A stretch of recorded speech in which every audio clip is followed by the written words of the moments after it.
মহাভারতের শান্তি পর্বের ষষ্ঠ অধ্যায়ে জগতের সমস্ত নারীদের প্রতি যুধিষ্ঠিরের অভিশাপ দেওয়ার ঘটনা বর্ণিত আছে।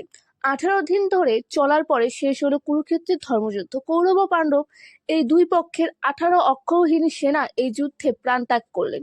100টি ছেলের মৃত্যু শোকে আকুল হয়ে উঠলেন মহারাজ ধৃতরাষ্ট্র ও রানী গান্ধারী। তারপর মৃতদের অন্তিম সৎকারের সময় এলে সঞ্জয় ও বিদুর ধৃতরাষ্ট্রকে বুঝিয়ে বললেন, মহারাজ, এখন মৃত ব্যক্তিদের পরলৌকিক কাজের সময় এসেছে। আপনি শোকের মোহে নিজের কর্তব্যে অবহেলা করবেন না। তখন নিজেকে কিছুটা সামলে নিয়ে গান্ধারী ও অন্যান্য মহিলাদের সঙ্গে ধৃতরাষ্ট্র কুরুক্ষেত্রে যাত্রা করলেন। এদিকে পাণ্ডবরাও কৃষ্ণ, সাত্যকী, দ্রৌপদীকে নিয়ে কুরুক্ষেত্রের দিকে আসছিলেন। পথের মধ্যে দুই দলের দেখা হলো।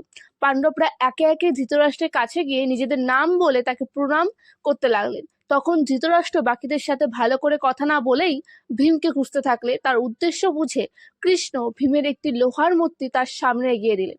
ধৃতরাষ্ট্র সর্বশক্তি দিয়ে মূর্তিটিকে আলিঙ্গন করতেই সেটি চূর্ণ বিচূর্ণ হয়ে গেল।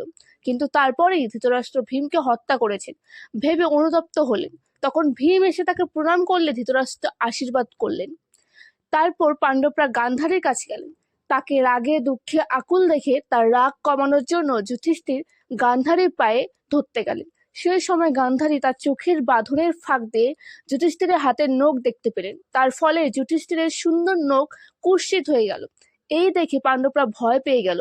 সেখানে উপস্থিত মহামুনি ব্যাস ও অন্যান্য ঋষিরা বিভিন্ন উপদেশ দিয়ে গান্ধারীর মন শান্ত করলেন। তখন গান্ধারী মায়ের মতো করে পাণ্ডবদের সান্ত্বনা দিলেন। উপযুক্ত সময় এলে যুধিষ্ঠিরের আদেশে ধৌম্য, বিদুর, সঞ্জয়, ইন্দ্রসেন প্রভৃতিরা শত শত চন্দন কাঠের চিতা তৈরি করে যুদ্ধে নিহত বীরদের দেহের সৎকার করলেন। তারপর ধৃতরাষ্ট্রকে সামনে রেখে সবাই মিলে গঙ্গার তীরে গেলেন ও বিধি অনুযায়ী তর্পণ করলেন। তখন হঠাৎ দেবী কুন্তী শোকে আকুল হয়ে কাঁদতে কাঁদতে পাণ্ডবদের দেখে বলেন, অর্জুন যাকে বধ করেছেন, সবাই যাকে সারথীর ছেলে বলে মনে করত, সেই মহাবীর কর্ণের উদ্দেশ্যেও তোমরা অর্পণ করো, কারণ তিনি তোমাদের বড় ভাই ছিলেন। ভগবান সূর্যদেবের ঔরসে আমার গর্ভ থেকে তার জন্ম হয়েছিল। এই কথা শুনে পাণ্ডবরা বিস্ময়ে ও শোকে বাকরুদ্ধ হয়ে গেলেন। যুধিষ্ঠির বললেন, মা, এইসব কথা আপনি আগে কেন বলেননি?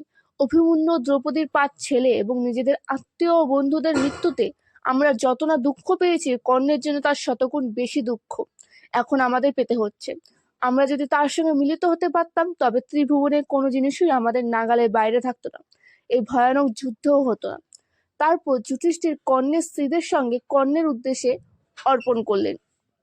আত্মীয়দের সৎকার ও অর্পণের পর অশৌচের সময় কাটানোর জন্য যুধিষ্ঠির 1 মাস গঙ্গা তীরে থাকার সিদ্ধান্ত নিলেন।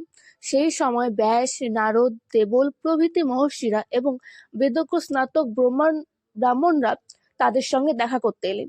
যুধিষ্ঠির তাদের সবাইকে অভ্যর্থনা করে বললেন, আপনাদের আশীর্বাদে এবং ভীম ও অর্জুনের বীরত্বে আমি সারা পৃথিবী জয় করেছি, কিন্তু স্বজনদের মৃত্যুর পর এই জয় আমার কাছে পরাজয়েরই সামিল মনে হচ্ছে। বিশেষত কর্ণের মৃত্যু আমাকে সবচেয়ে বেশি কষ্ট দিচ্ছে। তিনি যে আমাদের ভাই, এ কথা জানার পরেও কৃতজ্ঞতার জন্য কর্ণ দুর্যোধনের পক্ষ ছেড়ে যাননি। পাশা খেলার সময় কৌরবরা যখন আমাদের অপমান করছিল, তখন কর্ণের পায়ের সঙ্গে আমাদের মায়ের পায়ের মিল দেখে আমার রাগ কমে গিয়েছিল, কিন্তু এই মিলের কারণ তখন আমি বুঝতে পারিনি। তাই বলে যুধিষ্ঠির চোখের জল ফেলতে লাগলেন।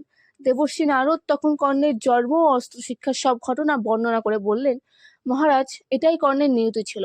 তার গুরু ভগবান পরশুরাম এবং একজন ব্রাহ্মণ তাকে অভিশাপ দিয়েছিলেন। ইন্দ্রদেব তার আশ্চর্য কবচ ও কুণ্ডল নিয়েছিলেন। এই সব কারণে এবং বাসুদেব কৃষ্ণের কূটনীতির ফলেই কর্ণ যুদ্ধে অর্জুনের হাতে নিহত হয়েছেন। তার জন্য আপনার শোক করা উচিত নয়। এইসব কথা শুনে কুন্তী কাতর হয়ে বললেন, যুধিষ্ঠির, আমি নিজে কর্ণের কাছে প্রার্থনা করেছিলাম, ভগবান সূর্যদেবও তাকে অনুরোধ করেছিলেন, তবুও আমরা তোমার সঙ্গে কর্ণের মিল করতে পারিনি। যুধিষ্ঠির তখন বললেন, মা, কর্ণের আসল পরিচয় আমার থেকে লুকিয়ে আপনি আমাকে কষ্ট দিয়েছেন। এরপর এই ঘটনায় দুঃখিত হয়ে মহাতেজা যুধিষ্ঠির জগতের সব নারীদের অভিশাপ দিলেন, স্ত্রী জাতি কখনোই কোনো কথা নিজেদের মনে লুকিয়ে রাখতে পারবে না। এই হলো মহাভারতের শান্তি পর্বের ষষ্ঠ অধ্যায়ে জগতের সমস্ত নারীদের। যুধিষ্ঠির তখন বললেন, মা, কর্ণের আসল পরিচয় আমার থেকে লুকিয়ে আপনি আমাকে কষ্ট দিয়েছেন।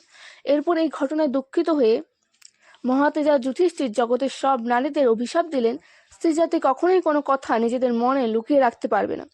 এই হলো মহাভারতের শান্তি পর্বের 6ষ্ঠ অধ্যায়ে জগতের সমস্ত নারীদের প্রতি যুধিষ্ঠিরের অভিশাপ দেওয়ার ঘটনা।